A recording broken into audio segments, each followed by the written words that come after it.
পরীক্ষার একদিন আগে ক্লাস টপার যা করে ভার্সেস পরীক্ষার একদিন আগে ব্যাক বেঞ্চার্স যা করে। ক্লাস টপার: আজকে আমাকে অনেক বই পড়তে হবে, সব বইগুলো ভালো করে রিভিশন দিয়ে রাখতে হবে। মাথার উপর বইয়ের চাপ থাকলে পড়ায় আরো বেশি ভালো করে মন বসবে। মোটামুটি সব চ্যাপ্টারই হয়ে গেছে, আর কয়েকটা চ্যাপ্টার মাত্র বাকি আছে, ওগুলো হয়ে গেলেই পুরো কমপ্লিট। এবারে তো আমি ফার্স্ট হবই। ব্যাক বেঞ্চার্স: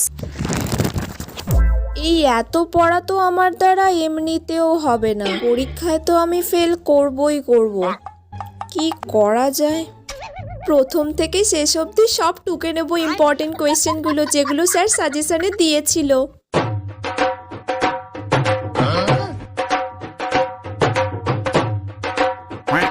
ব্যাস, টোকা তো সব কমপ্লিট। আর কয়েকটা শর্ট কোয়েশ্চেন আমি বন্ধুদের থেকে জেনে লিখে নেব, ব্যাস 5 নাম্বার উঠে যাবে। পাস করে গেলেই আমার যথেষ্ট।